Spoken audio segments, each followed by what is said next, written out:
for accepting my request for this interview. Thank you. Thank you very much for coming all the way here. Oh yeah, and this looks like a big palace. You just moved in here? Well, we moved in like for 3 years, but this is our office because this is very Chinese and traditional office. I want to, no matter how modern you are, but you have to keep the traditional heart in your heart. Yeah. Keep the roots. Yeah, keep the roots. Yeah. Don't. And this picture, I was looking at this picture. Yeah. And someone told me that it's you. No, No? I don't think so. It's like my artist friend. He's been thinking for 2 years and he made this. I like it very much. Yeah, it is sort of a combination of Jesus Christ, of Dogmo, and of Lord Buddha. That's what he said. He's the combination of that, the Western and the Eastern. Yes. But the very important is you have to do things with great mission. Mission. Yeah, mission driven and value. Yeah, Sense of mission. yeah. The pace that you are working on is really amazing. I've been here only 2 or 3 days, and I have been reading about new things that you have just launched. Number one, you have launched or soft launched a cashierless coffee shop. Yeah, yeah, The second thing, you were talking about the 5 big new trends, yeah. which after I read it this morning, I thought, yeah, this is exactly what the whole world should know about. Yeah. Then you, I think, are talking about launching a bank of commerce where poor people can borrow money without having to go through all the normal banking process. That's right. These 3 things in the past week alone, the pace is just incredible, amazing. Don't you ever stop to check? Well, I think, when you have resources, of great young people, when you have all the technology you have, when you have a lot of money, I mean, the money is the social resources you have.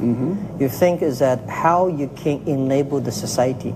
Yeah. How can you spend the resources and use the resources in the most efficient way so human beings can benefit? Because we are already one of the biggest internet companies in the world and in China. It's not about thinking about only making money. It's thinking about how using technology, using the young talents you have to enable others. So, for example, the cashless coffee shop, that we try to make China a cashless society in 5 years. We are back counting now. The whole country. The whole country. Whole of China will become cashless society in 5 years. And this city today, our city, use a mobile phone. You don't need to have any cash. You go taxi, you do anything without cash. So we are moving in 5 years. We'll make the China a cashless society. And if China can make it happen, why other country cannot make it happen? So this is something that the cashless society, a cashless coffee shop, is just a concept image. It's just like something we will do. The society will look like that in the future. This will represent the whole society one day. Yeah, one day. And our goal is in 5 years. So we're moving very aggressively. So we hope that there are millions of Chinese people go to Thailand. What we wanted these guys go to Thailand is just a mobile phone and passport. They can do anything. They don't need to have to bring cash. And they can go any shop and bars and hotels. They use a mobile phone payment in the future. They don't even need a passport. So everything can be done. So talking about Thailand, do you plan to visit Thailand again soon? Yeah. What are you going to do in Thailand? I'm expecting to visiting the Thailand this year. Actually, my last trip in Thailand was very fruitful. And thanks to Prime Minister and the cabinet, all the ministers treat us very well. You have his picture here with you here. Picture of Prime Minister Prayut with you. Yes. And I remember the wonderful days I had in Thailand and talking to the young people there and business people there. But since I came back, the king passed away. And I feel sorry. I know that Thailand's whole country is in a big sorrow. So we said, let's wait for a while. And I think we're getting deals progressing, but not in a big size.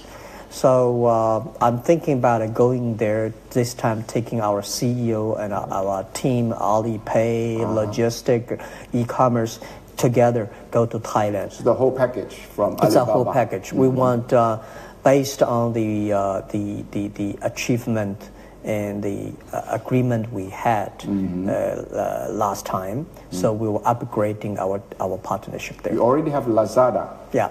And Lazada is quite active in Thailand and Southeast Asia. Good. You already have taken up 83% of Lazada, Alibaba? Yeah, 80-something% of the Lazada. And Lazada is like e-commerce company, Southeast Asia. What we think about is how can we help Thailand to be more connected to China market, to be connected to the Southeast Asia market and to the other country. So as I said, the 5 global thinking: global buy, global sell, and global deliver, global financing, and global travel. This is the 5 global functions that we want to enable Thailand small business, young people that be able to do it. So we will connect Thailand with the other countries, especially China. Also the EEZ in Thailand, the Eastern Corridor Economic Zone, which I think Lazada is interested, or Alibaba is interested in setting up a park, an e-park or an e-commerce park there. Is that right? Yeah, I heard the team is working on that, and because I'm thinking about the CEO, Daniel, and I'm thinking about how we can enable Thailand to be more globalized. Yes, to be more connected to the China market, because so many Chinese people travel in Thailand. They love the Thailand fruits. They love to partner with their. So something that we want to be upgrading. It's not only. It's not like we did in the past years. How we can make Thailand more connected to the other part of the world. So EEZ of Thailand is part of the activities you are planning. I think so. Yeah, because I've not talking to the Lazada team about that project yet, because now the thing that we are doing there, I think the more we do it, the more we understand Thailand. Yes. And the more we want Thailand people in the business can understand Alibaba, so they can leverage e-commerce, leverage Alibaba facilities. Thailand can also be a gateway to CLMV, Cambodia, Laos, Myanmar, Vietnam. This is what Thailand's position, or is trying to position itself as the gateway to CLMV. Do you see it the same way? See Thailand as a possible gateway to the rest of the region? Yeah, well, we think that in that whole region we are really reshaping it, because not every country have the 5 elements. Yes. Right? You buy, sell, financing, deliver, and travel. And Thailand is among very few countries that have the 5 functions. So we pay very special attention to Thailand. We are still figuring out because I think our strategic team is still researching deeply about how we can function Thailand in a better way. But definitely, Thailand is such an important country, as I said last time in Thailand, such an important country in the areas. So definitely, we pay special attention to that. We have a lot of things to offer, including durian. You know durian? Yeah. Do you like durian? Oh yeah, of course. Have you tried? Of course. Of course, I saw a lot of pictures and I tried. My family, my wife likes a lot. Really? Yeah. A lot of Chinese people like durian. Yeah, yeah. And I think that could be one of the great imports from Thailand to China.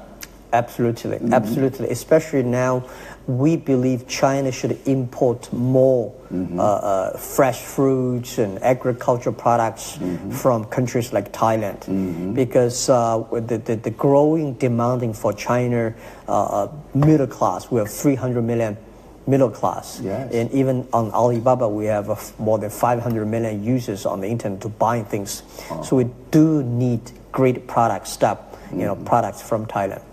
Apart from Thailand, your strategy in ASEAN, say Thailand, Malaysia, Singapore, and the rest, Indonesia, what is the big picture for you in ASEAN? Yeah, there are 5 countries that we are paying special attention to. we visited Thailand first, and the Malaysia Prime Minister he came and he made a quick move and action to making sure that Malaysia is the e-hub for the EWTP of the area, and they built up the first sample EWTP hub there. Yes. And we also pay special attention to Pakistan. We are working on that very quickly. And we are also think that Vietnam is also very important, and Philippines. So these are the 5 countries. Of course, Cambodia is something that our team, young people, are very interested in visiting. So I think the 5 countries we think that we will start with. Now the EWTP, the first the sample thing is Malaysia. Yes. But since Thailand, I visited the first. So we think that in Thailand, because the Chinese people go to Thailand, so many, how we can make that part be more like connected to China at the part. This is something that we're still working on. So I think I try to, before this interview, I talked to the team, can you give me something really interesting? They say, no. We will let you know when the whole plan is ready. But one thing for sure that this time I go to Thailand, I think a big delegation for Alibaba Group will go together. Will be the biggest with a lot so of, far. will be from logistic, financing, e-commerce, and cloud computing, and all the key persons will go there. The full range of Alibaba presence will be felt there. They will go there, together. What does Thailand need to do more than what it has been doing in order to make you confident that your investment, your expansion into Thailand will be worthwhile? What exactly do you think we still lack? What drawbacks? You can be frank about it, because I would like your message to go through the government, to go through the private sector, the bureaucrats in Thailand. Yeah, I think, there's something that we could do is the talent probably should move much faster. Because we honestly, we were shocked by Malaysia's speed. The Prime Minister said, in 3 months, I will make this thing happen. Wow. So we thought, oh my God, 3 months is almost impossible. He made it happen. Not even Jack Ma could do it. Yeah, I mean, it's a huge project. Yes. So they make it in 3 months, they made it happen, and they agreed to build up a great, strong team to follow up. They opened all the custom offices and inspection offices. Wow. They give the land. All things be done.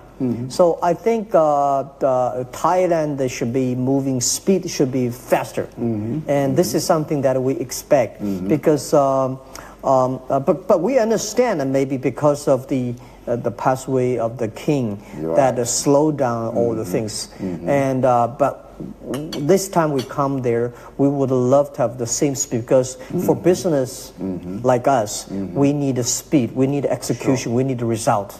When we have a result, then resources can be put inside. And also action. The action, So this is what we think that, last time the Malaysia, the speed surprised us, the efficiency. We said, wow, 3 months, it's down.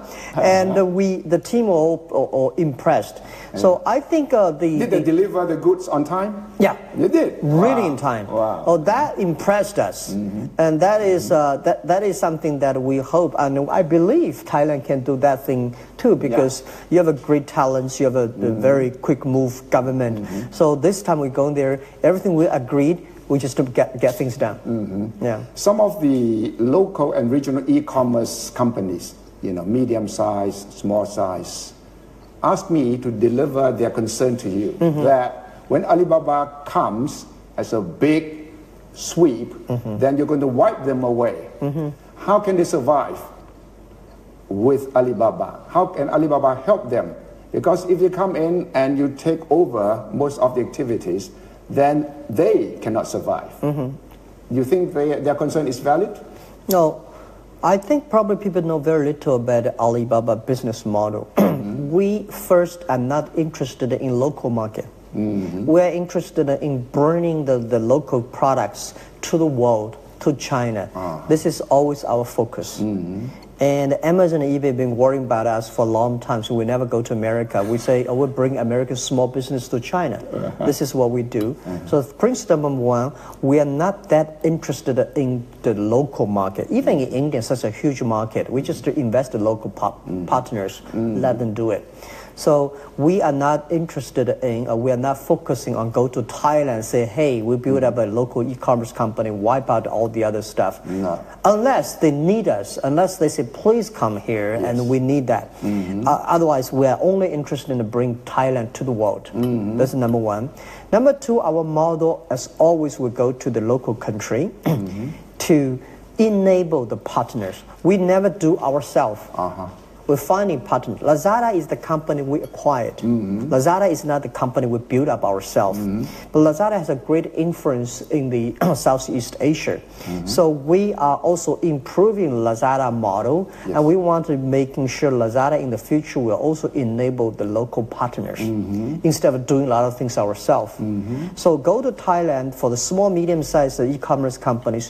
Don't worry. If they want to competing with us to helping Thailand products to China, to the other world, maybe it's tough. But if they do serve the customers locally wise, it would be great. And we will be happy to enable them using our technology, even using our money if they need, or the know-how to enable them to do better local services. So our model is different from the USA. USA going any country, they want to control themselves. We go anywhere. The first thing we do is looking for partner. And then if it's a good partner, enable them. Build them up. Yes, that's all we will do about. So if there are any great the local company, they need us, we'll be very happy to discuss. They say the two-way trade on e-commerce. You have been saying that you're trying to enable the local SMEs to sell products to China. Such a huge potential. Right? But at the same time, Chinese products will be sold outside to the outside world through the e-commerce outlets as well. The Chinese products will flood the world market. Why the products from the other countries, ASEAN, Thailand, for example, will not be comparable to the volume of Chinese products. So is there any concern that in the end you will be enabling Chinese products rather than promoting the ASEAN products to China? All right. Now, China has been selling products to the other part of the world in the past 30 years. Right? They are so good at that. They don't need us. I don't think that they need e-commerce to do it. And China is transforming from exporting to importing. This is what I believe. This I've been doing everything I could to convince the government, convince the business community in China. China should learn to buy things. Because this land can never be the factory or the kitchen of the world, because destroy the environment. This model cannot sustain. Only you go and in together balance. That is a healthy country. That's a healthy economy. So China is going to import much more. But China does not know how to import. We don't have like a great import facilities as any developed country has. So this is what e-commerce should do at that. So Alibaba Alibaba in the past years, we are not that good on selling things all over the world. Right? This is not we are good at. We are very good at doing the China domestic e-commerce, and we are trying to be the largest importer to China. Not exporter. No, importer. This is our focus. You see, we have AliExpress, but it's not that big. It's big in some countries, maybe in Russia, in some area, in Brazil, Southeast Asia. I think there are so many potential. I mean, those Chinese companies go to Southeast Asia, they are already there. They don't need us. And we don't have a web sort of tools to helping them to go to Southeast Asia. But we think if we can make Southeast Asia products, agriculture products, fruits, all the small innovations that bring to China and bring them, this is something that we are unique about. If we can build up that skill, and then we will be a great company. Otherwise, we're just a company selling things. And this mission will empower the small countries. That's it. So you are going to be able to raise their living standards, and you're going to change the world, because then they can compete. Yeah. If you really accomplish that mission. This is all my life is passionate about. As I said, the world needs not only B20, we need B200, right? We should have a B200 countries together. Yes. We should enable small countries, small business, young people. This is the value that Alibaba Resources can do, right? So just like teaching the rural area teachers principles, it's easy to giving money to the principals and headmasters in the big cities. But go to the, I think this is the unique, the rural area principals and headmasters. If we can enable them, we'll create unique value. So if we can help Thailand, if we can help Malaysia, if we can help the Philippines, if we can allow these countries to be sold to the big countries. Yeah, that would be a great mission. Is the great value we can bring into. So this is what, I think if big companies do not need us. Developed countries do not need us. You have been compared to, someone has said that you are, Jack Ma is like Bill Gates, part of Bill Gates, part of Jeff Bezos, part of Steve Jobs, part of Larry Page's, part of Sergey Brin and Mark Zuckerberg rolled into one. So you are really a big mess, because they're trying to put all these... I'm learning from each person. Really? You know, I learned a lot from these guys talking. A lot of people in the business world, people love to have competitors. So I said again, many years, I don't have competitors. No. Because why are you looking for? There are competitors everywhere. So you when you see these people, you have to see what you can learn from this guy. Right. What you can learn from this business. What you can learn from the the vision and the mission of that guy, and put insights and learn. So I think when you see these great people, you may not like him, but you ask what you can learn from him. Right. And when you learn from him, you start to respect, appreciate, and then you start to like him. So you don't necessarily like all of them? Well, I like, fortunately, I like all these guys. Right, because they are different, because they are innovators, right? They are very unique. And they inspired you when you started? Oh, do. Bill Gates especially? Because I was reading books about you, and first few years when you started, Bill Gates was your idol. Like Bill Gates was the role model for many, many young people when we were young. Right. But later I found, oh my God, he's that big, so how can I catch up? Right? But, you know, I started a business almost the same year as a Jeff Bezos. Yes. Then American environment make the business grow so fast. And I know Mark Zuckerberg for years, I know Larry Page for years, and so I think as a business people, do not think about competition more. You should think about learning from your competitors, learning from those great leaders. There must be something unique you have to learn. Well, you said Alibaba will last 102 years? Yes. And that your ultimate goal will be to serve 2 billion consumers around the world, and to help 10 million companies to be profitable, and create 100 million jobs for the world. You are now 52. I worked on this. You want the company to be 102 years old. Yeah, we have 84 years to go. 84 years to go. By then you will be 146 years old. Will you live to that date and see Alibaba accomplish the mission that you set now? I wish I could, but this is it's like I think it's a it's everybody just only run for 100 meters. I give this thing to torch to the next person. This is what we designed our model.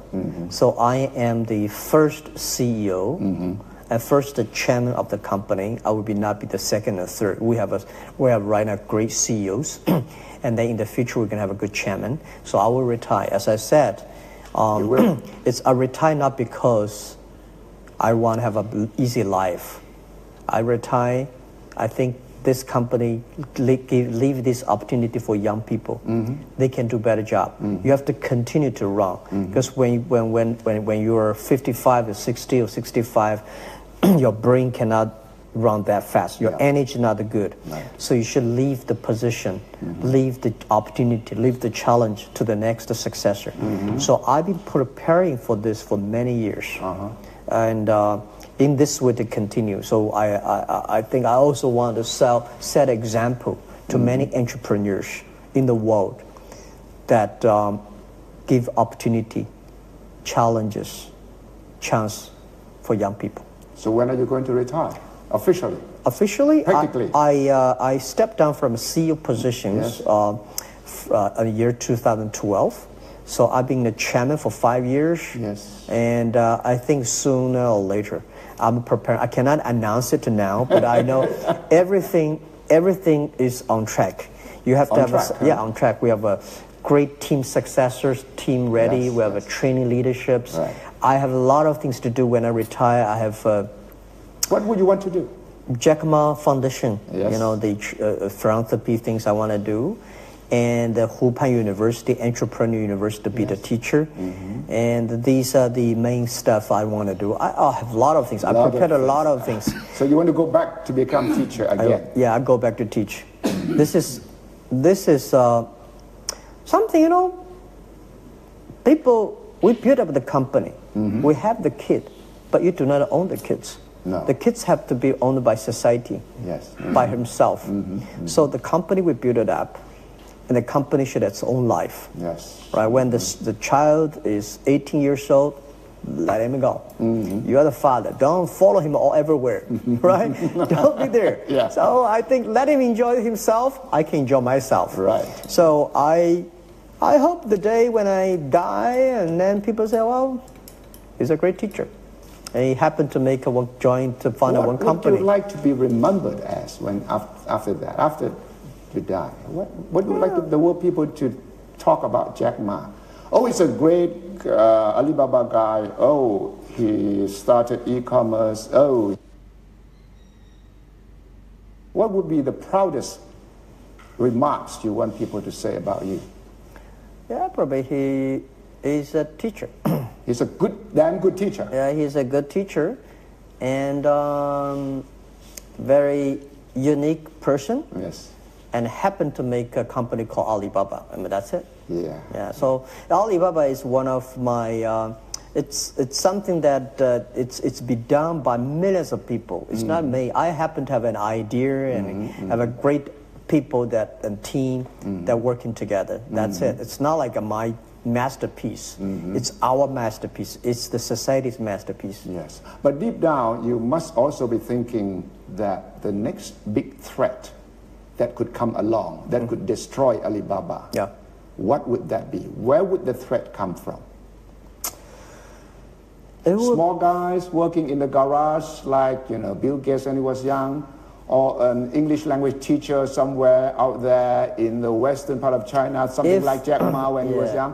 Where would the threat against Alibaba come from? If the threat from some garage, some great ideas, innovations, it's great. You won't be against it? No. This means the society is moving fast. The society is making progress. More people can benefit. I'm happy about that. So I'm quite okay. I will be excited if there are small, tiny companies in a couple of years. They are more better than us. They replace us. They disrupt you. They disrupt it. That's fine. Yeah? Yeah, that's fine. You worry about it? I don't worry about it. Are you prepared for it? Yeah, of course. Because every company is like a human being. They were born, they grow up, develop, they die, and they get old. This is natural. So that's why I say 102 years, never say 1,200 years, right? So I'm happy about that. Yes. If we are replaced by better innovation, better social contribution, it's our honor. This is what I send a lot of young people leave the company when they say, go. Build up a company, do better, believe in the mission. If you bring the mission of Alibaba, enable others, and one day you've been bigger, replace Alibaba, destroy Alibaba, I'm happy about that. You think you'll be happy? But we don't like to be destroyed by some stupid action for the government actions, or crazy guys just don't like you because we don't like there's some dumb thinking. Because you're big, we just don't like it. Because you're successful, we just don't like you. And because you destroyed my yesterday's model, I don't like it. So there's something I don't like it. So you think fair competition is fine? Fair competition is always fine. We hate the people building up a lot of conspiracies. Right. They use the yesterday, the very old way of thinking, and then destroy the new innovation. This is something I don't like. And we will worry about that. We do not worry about the fair competition and great innovation, replace us, do better than us. It's fine. Because in the past, you had mistakes and you had failures. So this could happen again to Alibaba. Yeah. That's why we need to invite more young people, more great people. And I should not, many of the companies are built by good people and destroyed by the same group of people. Because when they get old, they get stupid. When they get crazy, they got arrogant. They got So this is why you said once that when you have more money, you become stupid. Yeah, that's true. And when you become rich, you become stupider. Yeah, I worry. I think I'm a human being. Yes. I will be crazy. I will be stupid. Yes. I will get old. I will get slow. Yes. And I found that I'm much slower than years ago. So it's time. You have to be ready. Okay. Leave the job for the other people. Trust the other people are smarter than you are. This is always I believe. I believe the other people are smarter than I am. So there could always be another Jack Ma to destroy the old Jack Ma. There will be millions of Jack Ma in human history. We are just happen to be lucky. I see this very clearly, and I know myself that, as I said, the day when I started the business, I said to my 18 founders, I said, if Jack Ma and his team, if we can be successful, 80% of the young people can be successful. Because we don't have resources. We're not that smart. We don't have that many PhDs, MBAs. We don't have money. The only thing we do is that we believe the future. We work together. Tiny by tiny, we learn from the market, learn from the people. And then one day, when we get old, we stop learning. Yes, that's right. That's right. And then we will die. So why not leave an opportunity for those people to continue to learn? How would disruptive technology like AI, artificial intelligence, and robotics affect you or enable you? We've been doing that for 8 years ago. We started to transform our company from e-commerce to data company. We pay very special attention to robots, to the artificial intelligence, machine intelligence.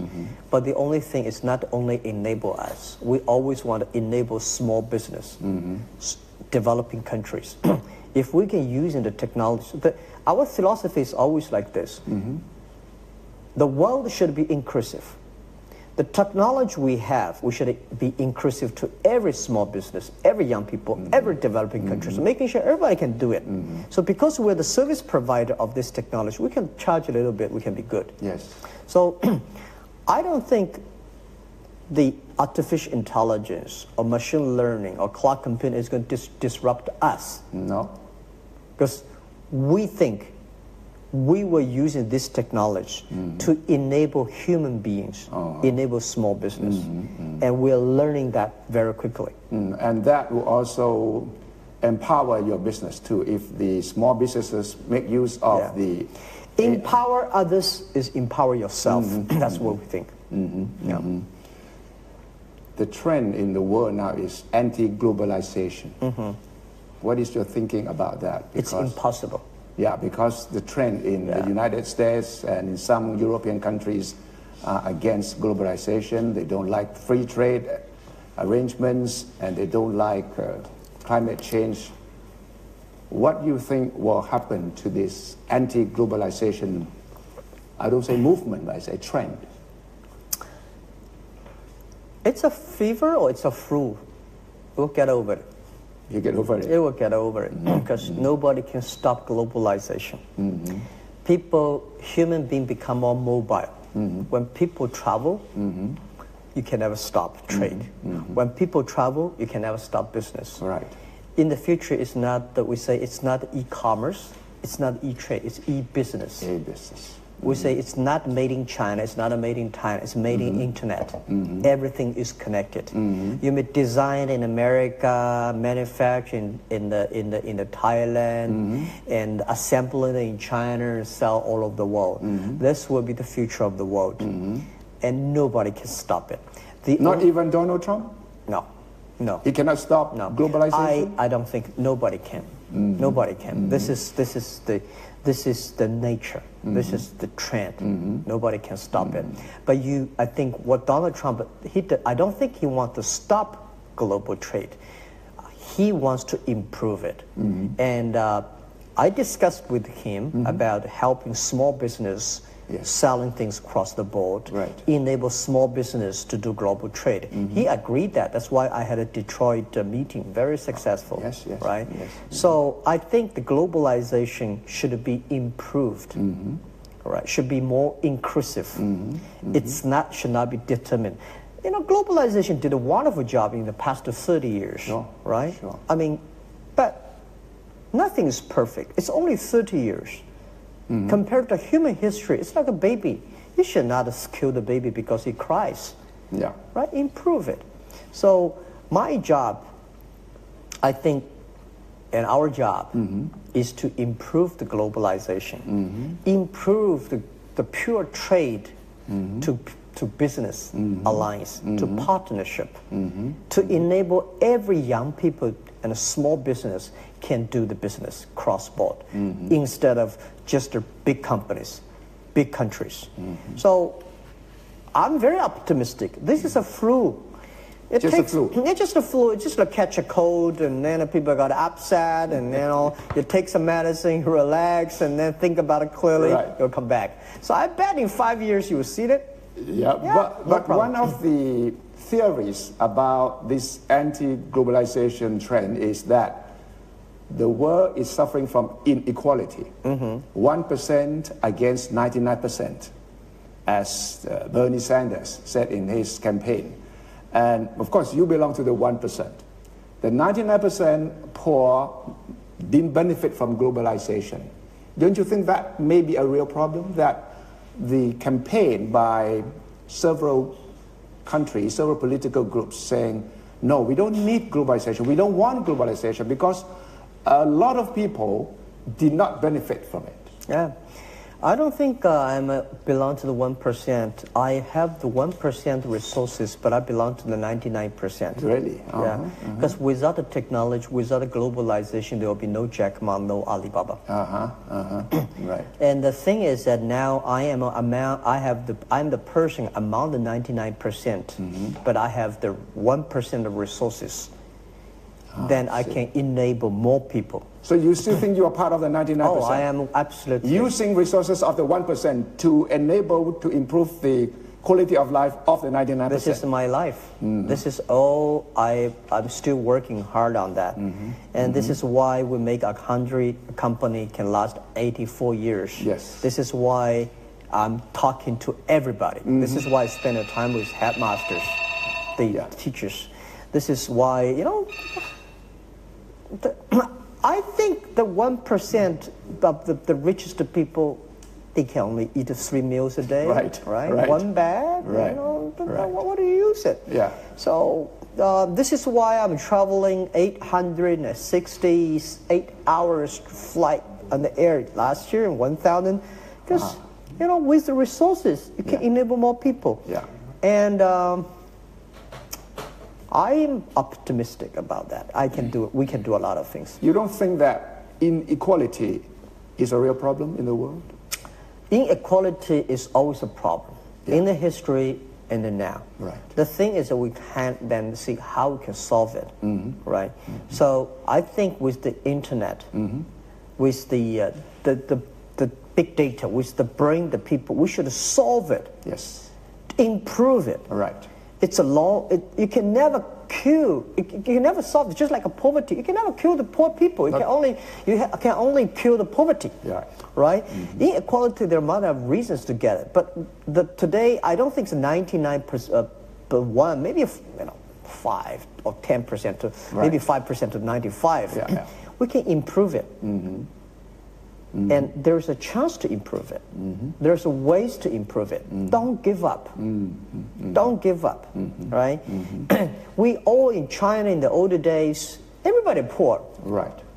Now we got some people rich, and the rich people should think about how can help the poor people instead of getting richer.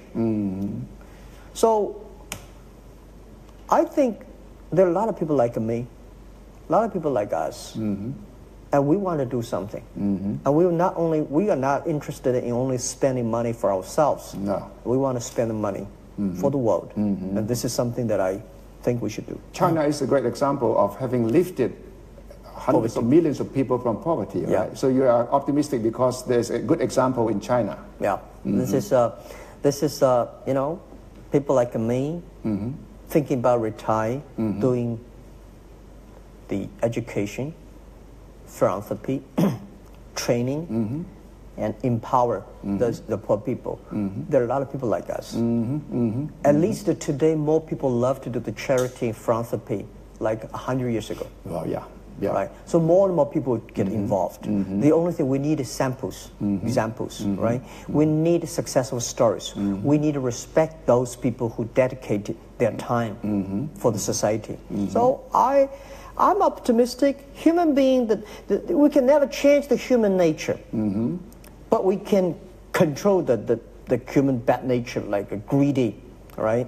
All these things that are using culture, education. China is a big country now, very influential, and becoming the second biggest economy in the world.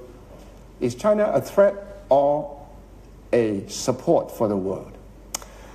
I think China will be a great support of the world because every culture has its own religion. China's religion originates from 3 religions: Taoism, Buddhism, and Confucius.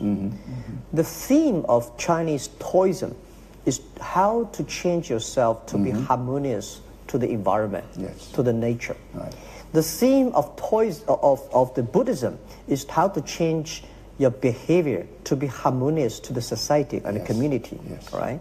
The theme of Confucius is how to change yourself to be harmonious to the society. Right. So the philosophy, the religion of Chinese culture is to be harmonious. Right. So I think with the next 10, 20 years, when China is getting even much more developed, I think China can do more things for the world. I don't think China would be a threat. No. No. It won't bully other people. No. It won't act like a big brother. No. There are people like me and people asking me, Jack, Alibaba is big. Yeah. Are you bullying the others? Right. Are you bullying? Of course, no matter whatever you do, 30% people will never be happy. Right. Right? So 30% people always criticize you're bullying. Right. But this is like when you're a leader, it's a big challenge. Yes. I know every decision, it's impossible to make everybody happy. Right. There's no decision that's everybody happy. Right. If you make decisions, at least the 30% not happy, maybe 60% not happy. Right. For the future, if the decision is for the future, maybe 90% people not happy. Right. Right? So this is the leadership challenge. Right. Today, Alibaba... So you don't worry about being popular? No, you can never be popular. A leader, if you want to be a leader, you have to be responsible for the future today, for the people, and for the culture you believe. Right. You don't want to be popular. All right. Final question. Are you a Buddhist? I'm a Buddhist. I'm Taoism, and I also respect Confucius, and I respect the Christian and Islam. I read a lot of things. I said, wow, this is the human wisdoms. And I feel a lot of comfortable when I read the Buddhism. I see. And do you do meditation from time to time? I do. And when you read books, martial arts novels, and you practice your Tai Chi Chuan, do they help you in your daily work? Tai Chi is about yin and yang, about a balance. Yin yang? Yin and yang balance. It's not about attack, it's about protect. So it's all about a balance. Everything the company we're doing is all about a balance. about, yeah. And be harmonious to yourself, heart, the body, and soul, and environment. You believe in life after death, the next life? I hope there is a life after death. You hope so? Yeah, I hope so. What would you like to be born to be in your next life? Yeah, Anamapi, I said yes a few days ago, be a woman and have 2 kids and have a small, tiny business, something I love to do, and not too much responsibility. Thank you very much, Jack. Thank you. Thank you. Thank you.